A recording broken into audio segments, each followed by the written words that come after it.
कुठेतरी पवार गटाचे आमदार अपात्र ठरणार अशी चर्चा होते आता राजकारणात. कसं पाहता याकडे? जर झाले तो कोर्टात जाऊ. What is the problem? Ma'am Hindi में जानना चाहिए आज नहीं, पहला पूरा मराठी होने दीजिए. त्या दिवशी आपल्या वतीनं सर्वोच्च न्यायालयामध्ये याचिका दाखल करण्यात आलेली आहे. काय महत्त्वाचे मुद्दे त्यामध्ये टाकण्यात आलेले आहेत? महत्त्वाचा मुद्दा एवढाच आहे की फार त्याच्यात रॉकेट सायन्स नाही आहे की राष्ट्रवादी काँग्रेस पक्षाची स्थापना आणि फाउंडर मेंबर आणि प्रेसिडेंट हे आदरणीय पवारसाहेब आहेत. कालही होते, आजही आहेत आणि उद्याही राहतील. त्यामुळे फाउंडर मेंबरला ज्यांनी पक्ष स्थापन केला त्याच्याकडून पक्ष हिसकावून घेण्याचं पाप हे अदृश्य शक्ती करते आहे. आणि हा पक्षावरच फक्त नाही पण महाराष्ट्राच्या अस्मितेवर आणि देशावर एक नवीन पायंडा पाडतायत. कारण का एखादा निर्णय हा फक्त राजकीय किंवा सामाजिक असेल तो काय त्या व्यक्तीबद्दल सीमित नसतो, ते पुढे इतिहासात त्याची नोंद होते. त्याच्यामुळे ज्या फाउंडर मेंबरनी ज्या माणसांनी पक्ष काढला त्याच्यावर अन्याय करून त्याच्याकडून पक्ष आणि त्याचं चिन्ह हिसकावून घेतलं जात आहे, ह्याच्या विरोधात आम्ही कोर्टात गेलेलो आहोत. सर, काही कालच्या बैठक सुरू असताना बाहेर काही वावड्या उठल्या की राष्ट्रवादी ही काँग्रेसमध्ये विलीन केली जाणार आहे किंवा तशी चर्चा आहे, काही लोकांनी तशी मागणी केली. आपण प्रत्यक्ष त्या बैठकीत उपस्थित होता, असं काही घडलंय का? माझी विनंती राहील की ज्यांनी पहिली स्टोरी ब्रेक केली ना त्यांना माझ्या खरंच मनापासून एक म्हणजे विचारत नाही येते आणि मी फार कुणाला काही ॲडवाईस द्यायला जात नाही, पण राहील की स्वतःच्या क्रेडिबिलिटी तरी असल्या वावड्या उठवू नका. एक शेवटचा प्रश्न आहे की महाविकास आघाडीमधनं महाविकास आघाडीचे लक्तर होताना दिसत आहेत. कारण आता अशोक चव्हाण बाहेर पडल्यामुळे कुठेतरी काँग्रेस सुद्धा जे आहे त्यांना विचारमंथन करावं लागतंय. त्यांचे काही आमदार फुटून बाहेर जातील अशी सुद्धा चर्चा आहे. हो, ते काँग्रेसच्या विरोधी जात नाही आहेत. उन्हाळा वाढलाय आणि आईसमुळे म्हणजे बर्फ आईस, आता पुऱ्या महाराष्ट्राला आईसचा अर्थ माहिती आहे आणि मला नाही वाटत चॅनल्सला माहिती आहे, बच्चा जाणत आहे की कशामुळे लोक कुठला पक्ष किंवा विचारधारा सोडतात.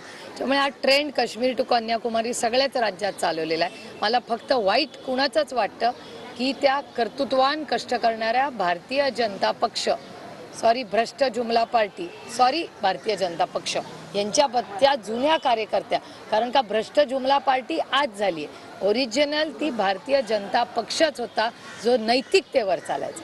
भारतीय जनता पक्ष ही नैतिकतेच्या चौकटीत राहणारा एक सुसंस्कृत पक्ष होता ज्याला मी जवळून पाहिलेला आहे. त्याच्यात अटलजींपासून अडवाणीजींपासून अरुणजी, सुषमाजी असे खूप थोर आणि मोठे नेते होऊन गेले ज्यांनी या देशाच्या उभारणीमध्ये गेल्या 20-30 वर्षामध्ये खूप मोठं योगदान केलंय. त्यामुळे अशा कष्ट करणाऱ्या कार्यकर्त्यांनी ज्यांनी लाठ्या काढल्या, सतरंज्या उचलल्या, कष्ट केले. कालच माझ्याकडे एक व्हॉट्सॲपवर गोष्ट आली आहे, ती तुम्ही वाचली का? नाही, बालभारतीमधली एक कथा आहे, ती तुम्ही वाचली का? बालभारती पुस्तकातली ती आहे माझ्या फोनवर, तुम्हाला वाचून दाखवते नंतर. तर ती अगदीच म्हणजे लोकांना असं वाटतंय की ती भारतीय जनता पक्षासाठी आहे का बालभारतीची कविता आहे. अनिल पाटील म्हणतायत की आज जे तुम्ही भेटलायत आता इथे सगळ्यांना, कारण त्या पलीकडे बाईट झाले म्हणून मी तुम्हाला प्रश्न जरूर विचारा. ते म्हणतायत की हा जो सगळा तुमचा प्रयत्न आहे हा केविलवाणा प्रयत्न आहे, सहानुभूती मिळवण्यासाठी तुम्ही आज आझाद मैदानावर आला. हो, मी आझाद मैदानावर गेले कित्येक वर्षात किती येते, हे माझं आयुष्य पारदर्शक आहे आणि ते सगळं तुमच्या चॅनल्सवर असतं, त्याच्यामुळे कदाचित ते इल इन्फॉर्म्ड असते. बोलिए. मैंने अल्टीमेटम नहीं दिया है सर, उन्होंने दिया है. मैं अल्टीमेटम नहीं देती किसी को. नहीं, मैं एक बहन की नाते यहाँ आई हूँ और उन पे जो अन्याय हो रहा है इसीलिए सबका जिम्मेदारी है कि उनके साथ खड़े रहे, क्योंकि वो मेहनत करती है, बहुत सालों से मेहनत करती है और 4 महीने से एक गरीब घर में अगर पैसा नहीं आए, उनका हक का पैसा नहीं आया जिसके लिए वो मेहनत करती है, वो अगर नहीं आए तो वो घर में चूल्हा नहीं जलता. ये बड़े लोग नहीं समझ पाएंगे. मेरी कोई उम्मीद नहीं है, मेरी उम्मीद ही नहीं है उनसे कुछ. जिस प्रकार से हरियाणा बॉर्डर पे एक बार किसान फिर आंदोलन करने लगा था, तीसरा दिन किसानों के ऊपर आलू टेयर गैस कल रात को कई किसान इसमें घायल हुए. हालांकि सरकार जो 3 केंद्रीय मंत्री से बातचीत करेगी, और इस घटना को आप किस तरह से देख रहे हैं? ये असंवेदनशील सरकार है, केंद्र की और राज्य की. और आपने देखा होगा पहला यूटर्न केंद्र सरकार ने जब किया था, जब ये 3 काले कानून उन्होंने वापस लिए थे, तो अगर इस सरकार को किसी ने झुकाया है तो वो इस देश के किसानों ने किया है, और किसानों की ताकत कोई भी सरकार से ना डरते हैं वो। और अगर किसान का अपमान सम्मान न करे तो इस देश में क्या होगा, इस देश ने पहले देखा हुआ है।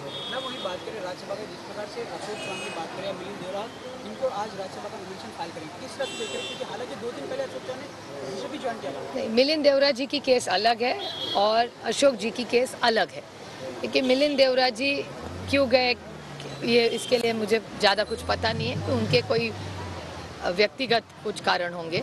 लेकिन अशोक चौहान जी की मुझे आश्चर्य लगता है, क्योंकि वाइट पेपर में मैंने मेरे कानों से ही पिछले हफ्ते में डिबेट पार्लियामेंट में सुनी थी, और जो लीड स्पीकर थे भारतीय जनता पार्टी के, भ्रष्ट जुमला पार्टी के, उन्होंने वाइट पेपर में, आप अगर देखें तो वाइट पेपर पे वो पॉइंट है, आदर्श घोटाला और अशोक जी का नाम, ये भ्रष्ट जुमला पार्टी मतलब भारतीय जनता पार्टी ने पार्लियामेंट में फ्लोर ऑफ द हाउस पे आरोप किया था। आरोप मैंने नहीं किया था, भारतीय जनता पार्टी के लीड स्पीकर ने किया था, और निर्मला जी ने नाम नहीं लिया था, लेकिन आदर्श घोटाले के बारे में निर्मला जी भी फ्लोर ऑफ द हाउस पे बोली थी। तो ऐसा एक नया ट्रेंड आता है कि पहले आरोप करे और 8 दिन के बाद उनको उनके पार्टी में ले ले, ऐसा एक नया ट्रेंड बीजेपी ने शुरू किया है। मैम, हालांकि जिस तरह से कांग्रेस के या अन्य पार्टी के नेता हुए, जिस प्रकार से छोड़ के बीजेपी में शामिल हो रहे, किस